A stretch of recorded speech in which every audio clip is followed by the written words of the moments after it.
The plan required splitting the team, something Hanwoo had never liked doing during critical operations.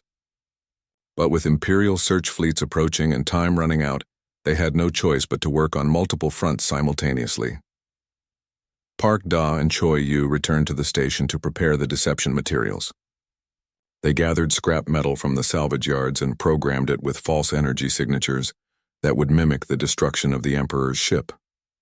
Working in the station's fabrication lab, they created debris that would tell the right story to Imperial sensors. The pieces need to match the ship's hull composition, Park Da said as she worked. If the search teams analyze the debris and find inconsistencies, the whole deception falls apart. I'm programming the communication beacon to broadcast a false distress signal, Choi Yu added. It will show the ship's final moments, making it look like the engines overloaded and caused a catastrophic explosion. Meanwhile, aboard the Emperor's ship, Hanwoo, Kim Soo, and Li Bo worked frantically to complete the remaining repairs. With the Emperor now awake and the ship's full systems active, their work progressed much faster than before. The engines are responding perfectly now, Li Bo reported. Whatever was missing when the Emperor was unconscious, it's back online now. Kim Soo had discovered that the ship's computer systems were partially biological, connected to the Emperor's own consciousness. It's like the ship is part of the Emperor's body, she explained. When they were unconscious, the ship could only operate at basic levels. The Emperor worked alongside them, demonstrating a detailed understanding of every system on the ship. But more importantly, the ancient ruler observed their methods, asking questions about human engineering principles and problem-solving approaches. Why do you test each repair 3 times? The Emperor asked Hanwoo as they worked on the navigation systems. Because things can fail in ways you don't expect, Hanwoo replied. Testing multiple times catches problems before they become disasters. And you always have backup plans? Always. Hope for the best, prepare for the worst. This is not how most species approach complex problems, the Emperor observed. They tend to find one solution and commit to it completely.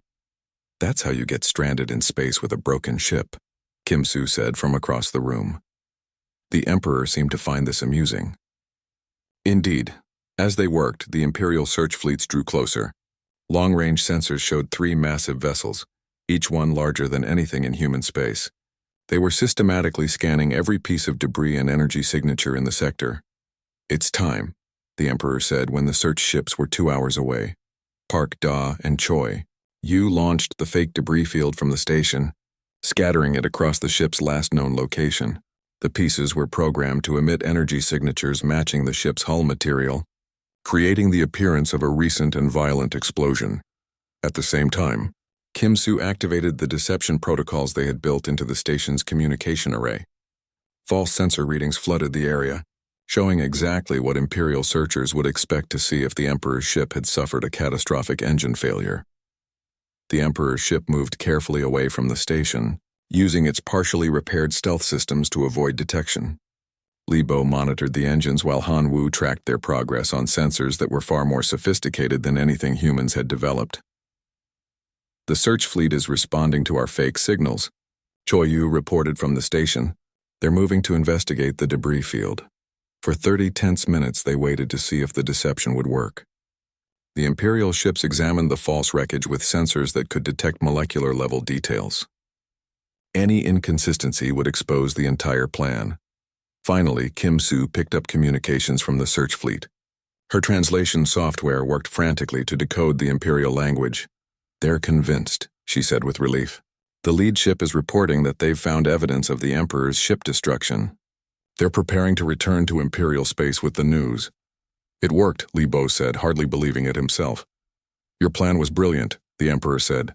But more than that, your execution was flawless. You coordinated multiple complex operations with precision that would impress even Imperial military commanders. As the search fleets departed, the Emperor's ship completed its repairs and prepared for departure. But before leaving, the ancient ruler called the team together for a final conversation. What you have done today will change the relationship between humanity and the Empire, the Emperor said. You have demonstrated that your species possesses qualities that make you valuable allies rather than potential threats. What does that mean for humanity? Hanwoo asked. It means that when I return to the Imperial capital, I will recommend that humanity be invited to join the Empire as junior partners, rather than being quarantined or eliminated. Junior partners? Kim-Soo asked. Full membership requires centuries of evaluation and integration, but junior partnership provides access to Imperial trade networks, selected technologies, and protection from external threats like the Void Dwellers. And the price? Choi Yu asked. She had learned to be suspicious of offers that seemed too good. Humanity will need to demonstrate continued growth and stability, but based on what I have observed, that should not be difficult for your species. The Emperor activated a communication device and transmitted a complex signal toward human space. I have just established a covert communication network that will allow for future cooperation. Your team will serve as unofficial ambassadors until formal diplomatic relations can be established. Us, Libo said. We're just mechanics. You are humans who solved problems that most species would consider impossible.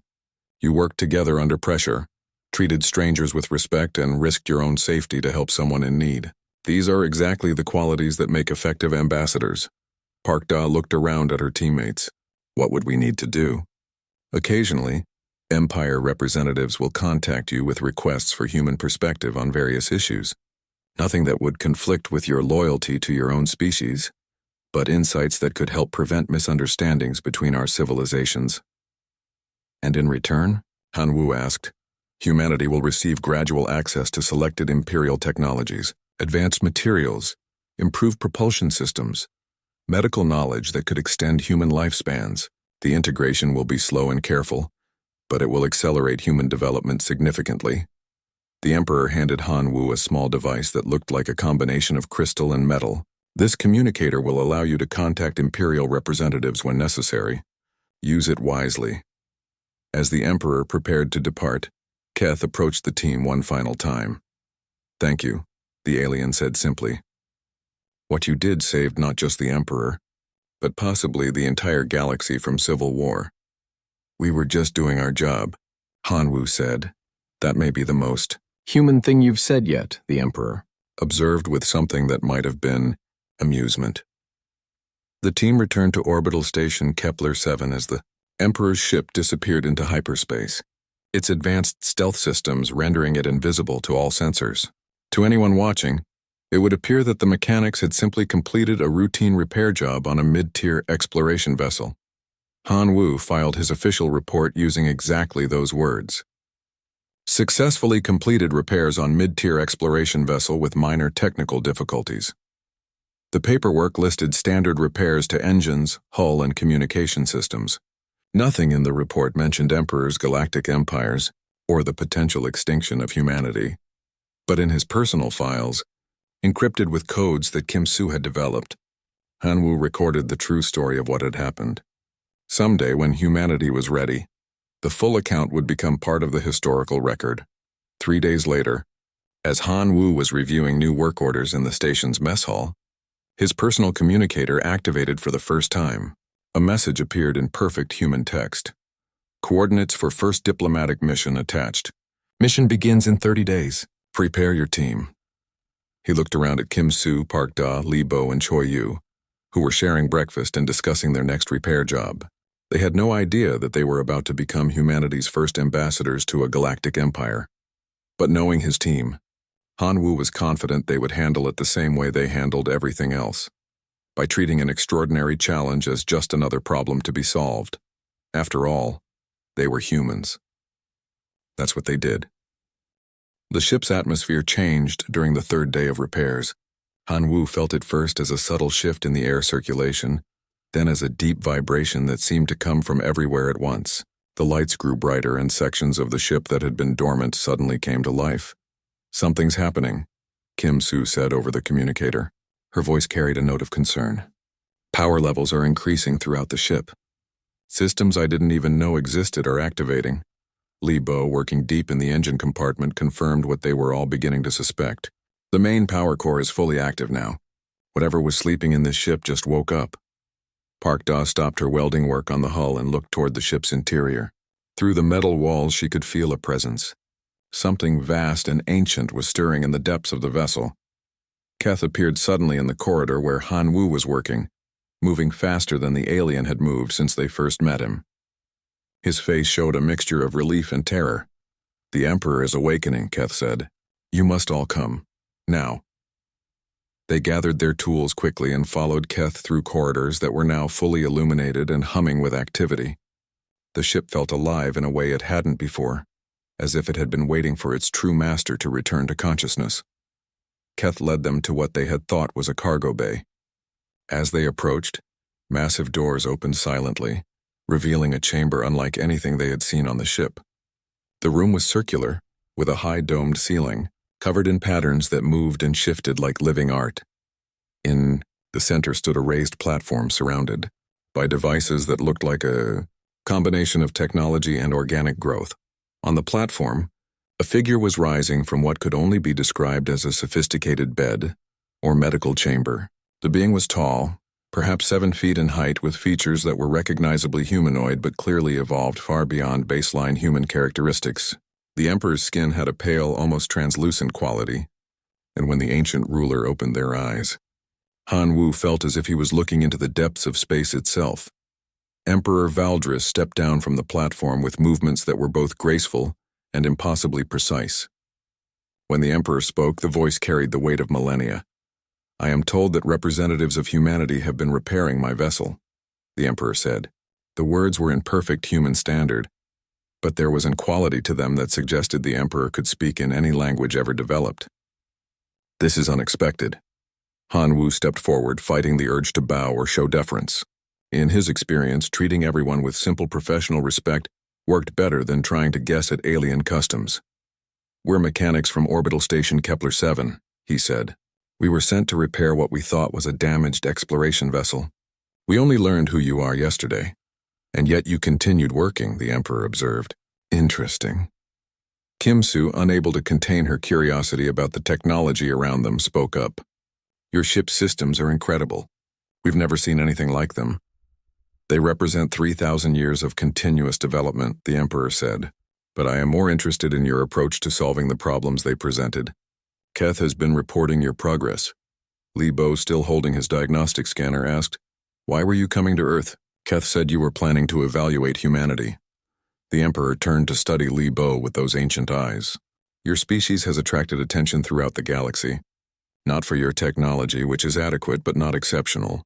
Not for your military power, which is limited, but for your approach to solving problems." "What do you mean?" Park Da asked. "Most species follow predictable patterns when faced with challenges. They apply known solutions, follow established procedures, accept limitations as permanent. But humans consistently do the unexpected. You improvise, adapt, combine unrelated concepts in novel ways."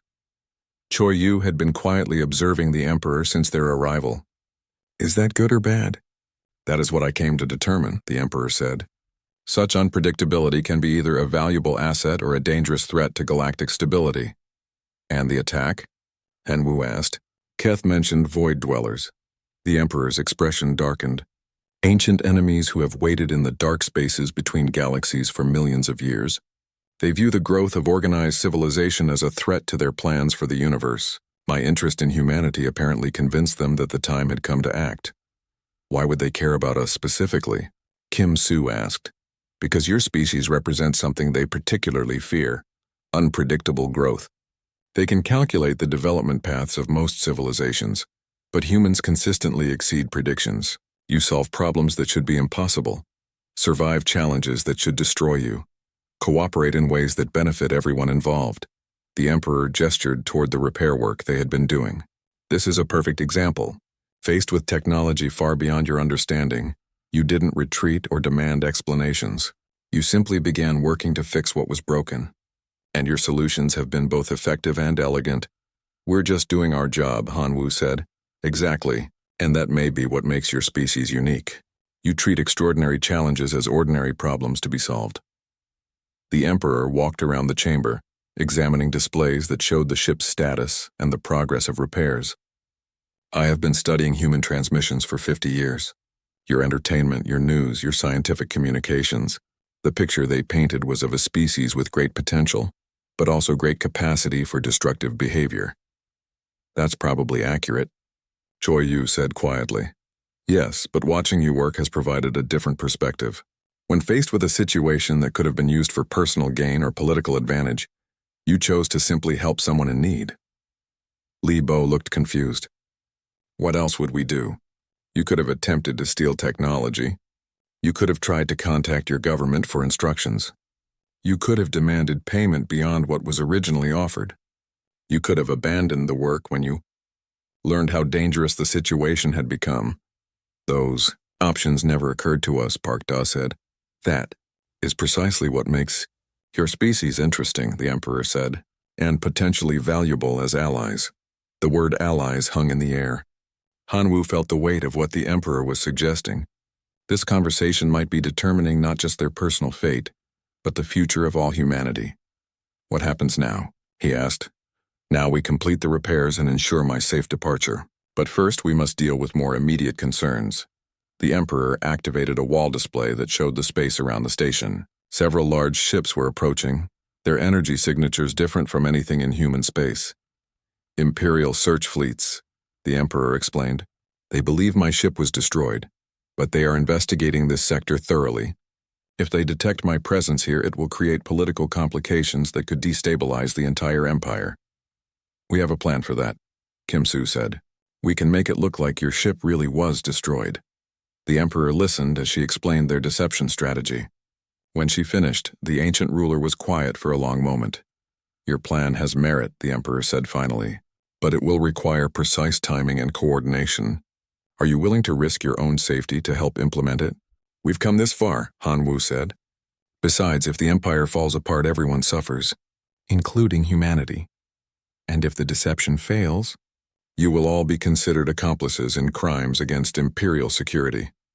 Then we'd better not fail, Choi Yu said.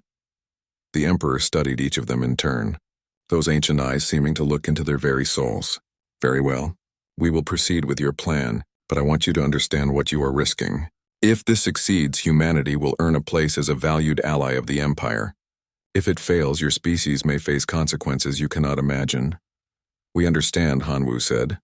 I hope you do, the Emperor said, because we are about to test whether human ingenuity is truly as remarkable as I have begun to believe. The knowledge that they were repairing the Emperor's ship changed everything. Hanwoo called for a work pause so they could properly understand what they had gotten into.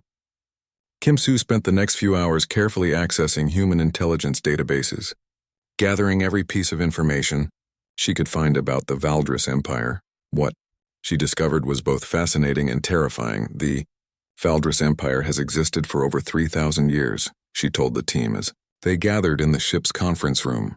It controls approximately 2 million star systems and at least 40 different species. The Emperor isn't just a political leader. According to these files, the same individual has ruled for the entire 3,000 years. That's impossible, Li Bo said. No one lives that long. Apparently this one does. The intelligence reports describe the Emperor as something beyond normal biological limits. Enhanced, evolved, or possibly not originally biological at all. Park Da studied the technical data on her tablet. That would explain the ship's technology. If someone has had 3,000 years to develop and refine their engineering, they could build things that seem impossible to us. There's more, Kim Soo continued. The Empire's policy toward humanity has been carefully neutral. We're advanced enough that conquering us would be expensive, but not powerful enough to be considered equals. So they've been watching us. Watching us how? Choi Yu asked. Long-range observation mostly. But according to these files, there have been rumors that the Emperor was planning a personal evaluation of humanity, a decision about whether to invite us to join the Empire, quarantine us to prevent us from becoming a threat, or eliminate us entirely. The room fell silent. The implications were staggering. The fate of the human species might depend on what one ancient being decided about them. So what was the Emperor doing out here? Hanwoo asked. That's where it gets interesting, Kim Soo said. The ship's navigation logs show it was heading for Earth. This wasn't a random patrol or exploration mission. The Emperor was coming to evaluate humanity personally. And something attacked them on the way, Park Da said. Something powerful enough to damage technology that's thousands of years ahead of ours, Li Bo added. Keth, who had been listening quietly, finally spoke up. The attack came from the Void Dwellers. beings that exist in the dark space between galaxies. They are difficult to explain in terms you would understand. Try us, Hanwoo said. They are ancient enemies of all organized life. They have been watching the growth of galactic civilization for millions of years, waiting for the right moment to act. The Emperor's interest in humanity apparently convinced them that the time had come. Why would they care about humanity? Choi Yu asked. Because your species is unpredictable. Most civilizations follow predictable patterns of development. They grow, they expand, they mature, they decline. But humans solve problems in ways that other species don't expect. This makes you either very valuable allies or very dangerous enemies. Kim Soo checked her scanner readings again. That explains the damage patterns. If these void dwellers are as powerful as you say, they could have torn through the ship's defenses. The Emperor barely escaped, Keth said. But the ship's stealth systems were damaged. If the wrong people detect the Emperor's presence here, they will use this moment of weakness to challenge Imperial authority. What would happen then? Hanwoo asked. Civil war. The Empire would tear itself apart. Billions would die, and humanity would likely be destroyed in the chaos, either by Imperial factions trying to secure resources, or by the Void Dwellers taking advantage of the confusion. The weight of responsibility settled on the team like a physical burden. They weren't just mechanics anymore. They were the only thing standing between galactic civilization and chaos. We need to work faster, Hanwoo said. How much time do we need to complete the repairs? The hull will be mostly healed by tomorrow, Park Da said.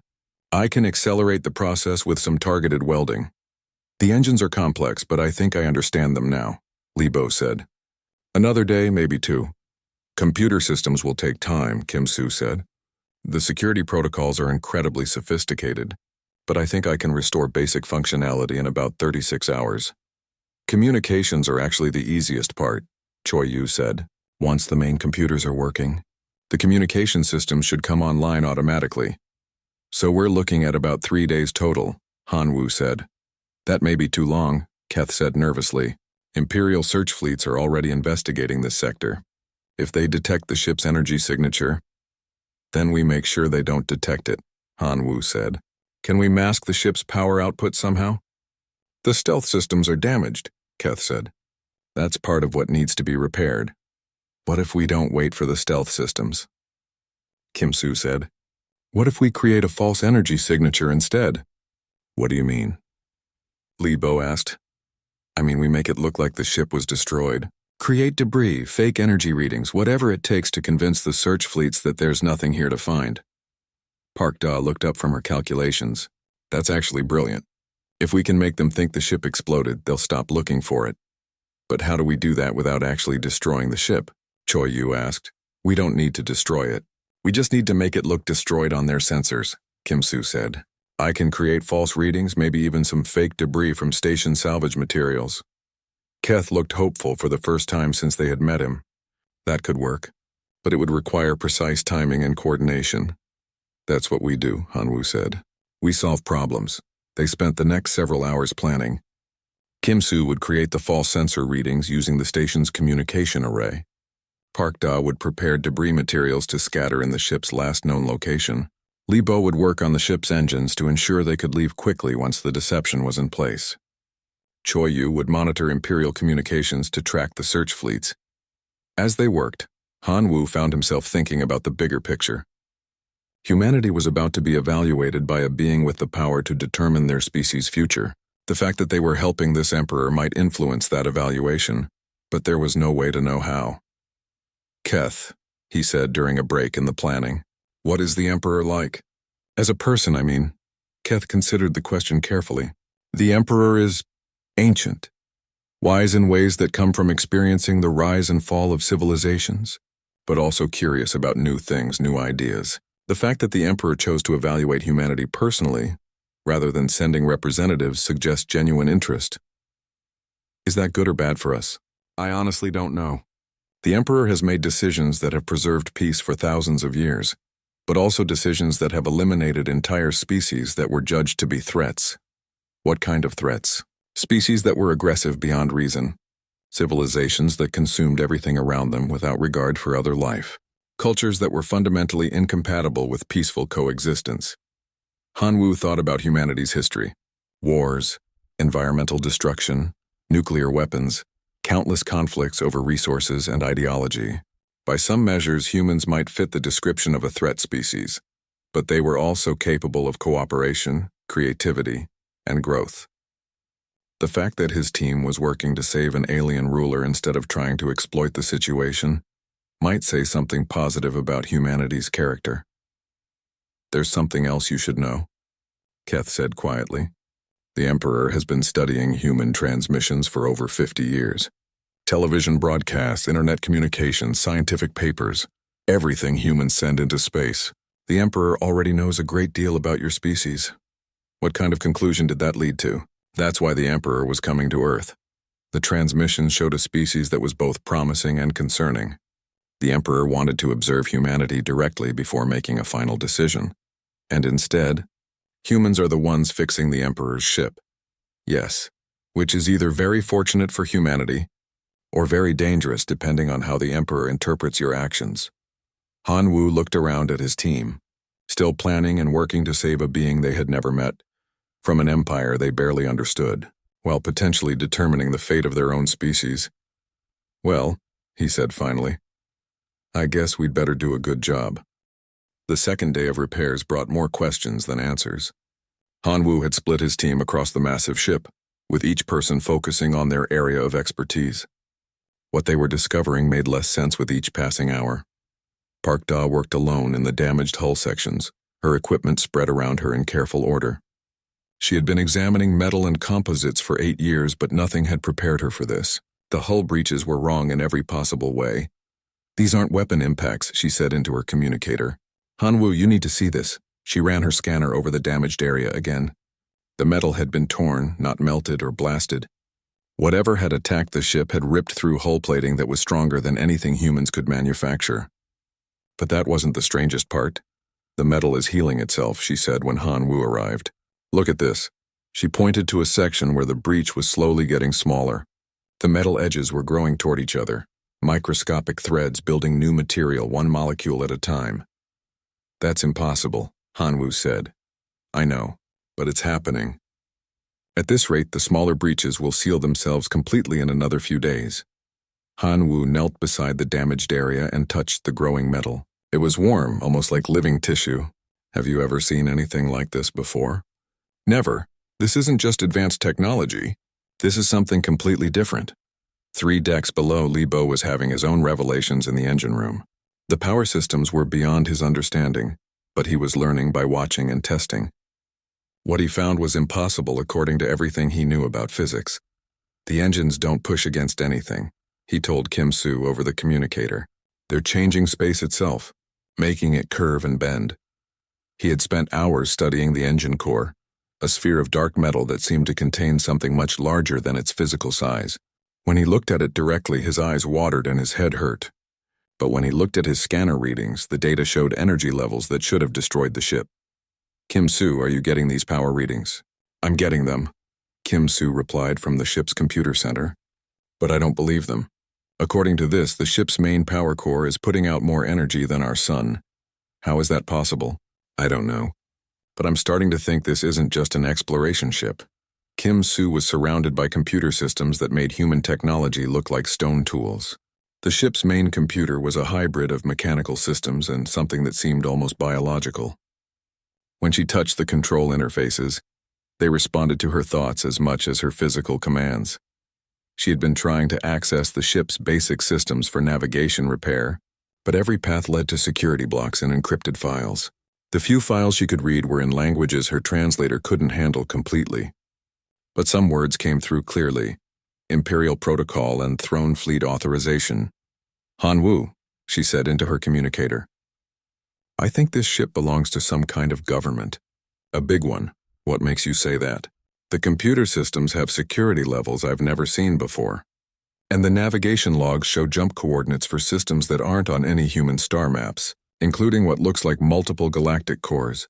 "Multiple galactic cores? That's impossible. There's only one galaxy." "That's what I thought too." On the ship's bridge, Choi Yu was working on the communication systems. The equipment was elegant and powerful, designed to send messages across impossible distances instantly.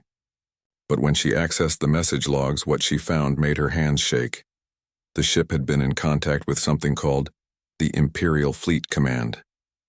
The messages were mostly encrypted, but fragments came through her translation software. References to His Imperial Majesty and Throne World coordinates and guard escort protocols. One message fragment was clear enough to understand completely. Emperor's ship overdue. Begin search protocols. Alert all sector commanders. Choi Yu stared at the message for a full minute before calling Han Wu. We need to talk, she said. All of us. Right now. They met in what Keth had called a storage room, but which looked more like a conference chamber. The walls were covered with displays showing star charts and ship status information. Han Wu noticed that some of the star charts showed galaxy clusters he had never heard of. Tell me what you found, Han Wu said. Park Da went first, explaining the self-healing metal and the strange damage patterns. Li Bo described the impossible engines and their reality-bending power source. Kim Soo talked about the advanced computer systems and the references to Imperial protocols. Then Choi Yu shared what she had found in the communications logs. Emperor? Han Wu said. Are you sure? The translation is clear. This ship belongs to someone called the Emperor, and other ships are looking for it. They sat in silence for a moment, the implications sinking in. They weren't just fixing a damaged exploration vessel. They were working on what might be the personal ship of the ruler of some vast space empire. We need to research this, Han Wu said finally. Kim Soo, can you access human intelligence databases from here? I can try, but I'll need to be careful. If someone notices us poking around in classified files, we could get in serious trouble. Do it anyway. We need to know what we're dealing with. Kim Soo worked for an hour, using her technical access codes to slip through human military databases. What she found was scattered and heavily classified, but it painted a picture that made their situation much more serious. There are references to something called the Valdris Imperium, she said, a galactic empire that spans thousands of star systems. According to these files, they're the reason humanity has been so careful about expanding into certain sectors of space. How big are we talking about? Li Bo asked. The files estimate they control about 40% of the galaxy, maybe more. And we've been fixing their Emperor's ship, Park Da said quietly. It gets worse, Kim Soo continued. According to these reports, the Valdris Empire considers most species to be either subjects or potential threats. Humanity is in a gray area, too advanced to conquer easily, but too small to be considered equals. What does that mean for us? Choi Yu asked. Before anyone could answer, Keth appeared in the doorway. The alien had been quiet all day, but now looked agitated and worried. You must work faster, Keth said without greeting them. The repairs must be completed soon. We're working as fast as we can, Han Wu said. These systems are complicated. You don't understand. If the Emperor's absence is discovered by the wrong people, there will be consequences. For everyone, including your species. The word Emperor hung in the air like a physical presence. Keth realized what he had said and his face showed panic. I should not have said that, Keth said quickly.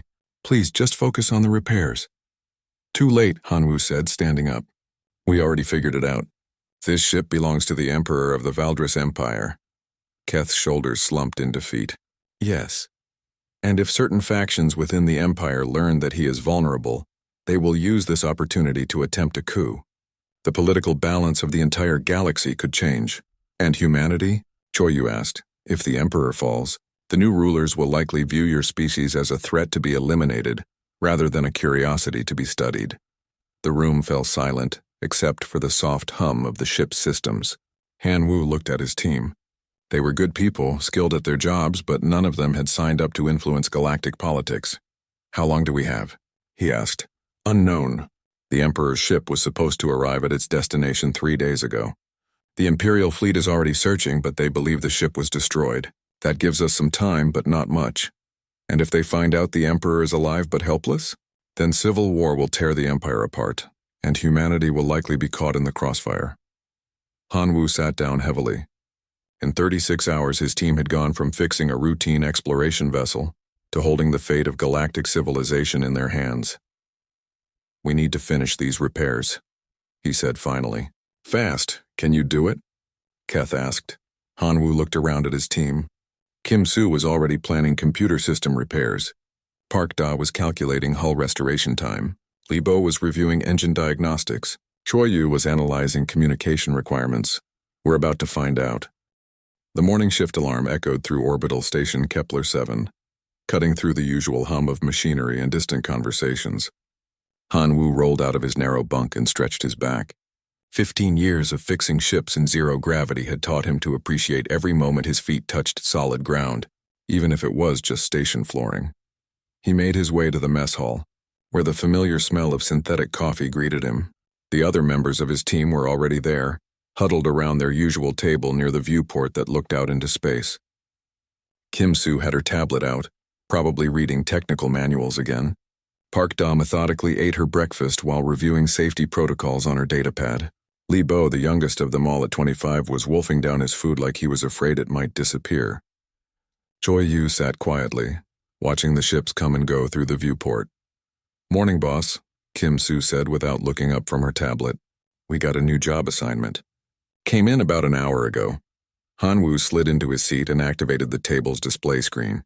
The work order appeared in standard blue text against a black background. He read it twice, then frowned. "Ship registry shows it as the Astral Wanderer," he said. "Mid-tier exploration vessel. Engine problems, hull damage, communication failures. Pretty standard stuff." "Payment's not standard," Li Bo said, pointing at the bottom of the screen. "Look at those numbers." Han Wu looked. The payment offer was 3 times their usual rate.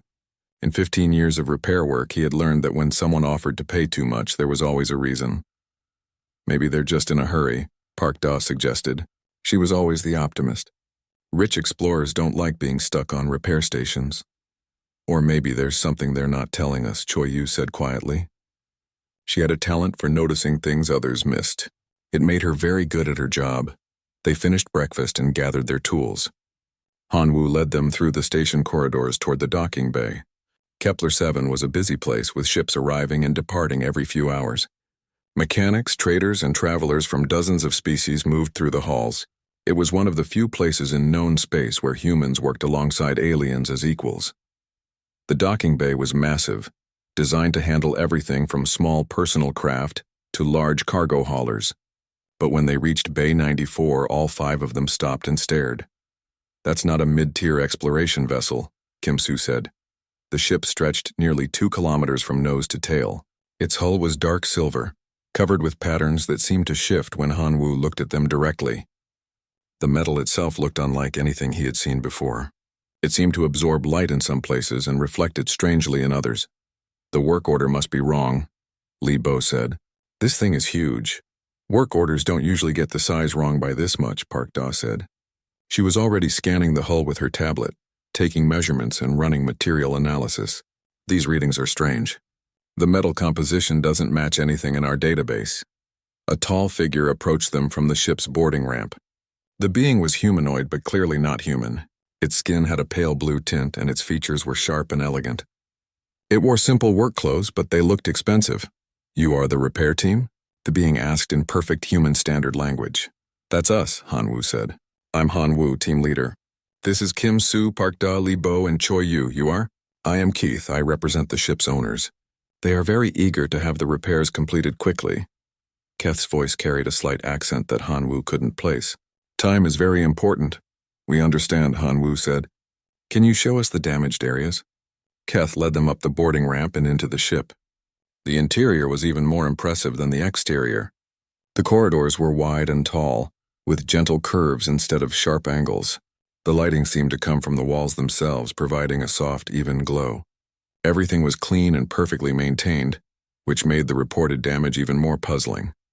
"The engine section is this way," Keth said, leading them deeper into the ship. "The navigation systems are on deck 7. The hull breaches are on the port side, sections 12 through 15. As they walked, Kim Soo kept checking her scanner. "The power readings are incredible," she whispered to Han Wu. "This ship is generating more energy than some space stations." They reached what Keth called the engine room. It was larger than the entire apartment complex where Han Wu had grown up. The engines themselves were unlike anything in human technology. Instead of the familiar fusion reactors and ion drives, this ship used something that created visible distortions in space around it. "What kind of engine is this?" Li Bo asked, his eyes wide with wonder and confusion. "Standard propulsion system, Keth said quickly. Nothing unusual. The problem is in the power coupling. It became damaged during our recent travels. Lebo knelt beside one of the power couplings and ran his scanner over it. The damage is strange.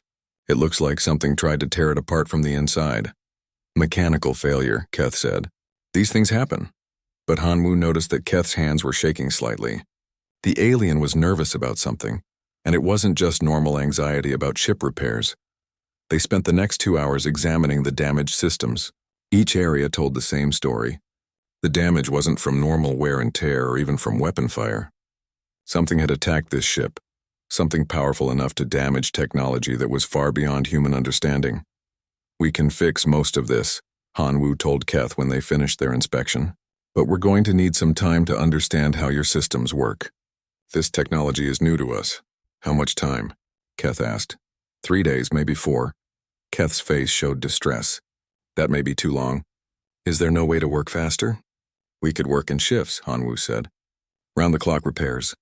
But that will cost extra. Money is not a concern. Speed is everything. They agreed to begin work immediately. As Keth led them back to the docking bay to collect their heavy equipment, Hanwoo couldn't shake the feeling that they had just agreed to something much more complicated than a simple repair job. Something's not right about this, Choi Yu said quietly as they walked. I know, Hanwoo replied. But the job pays well and we've handled strange situations before. Not this strange, Kim Soo said. I've never seen technology like this. It's like it's 50 years ahead of anything humans have developed. Maybe 100 years, Lebo added. Park Da was quiet until they reached the docking bay. Then she stopped and looked back at the massive ship.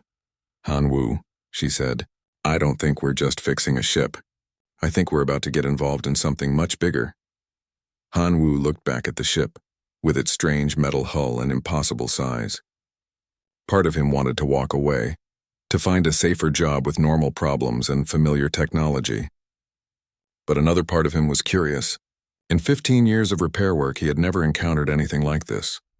Let's get our equipment, he said. We have a job to do.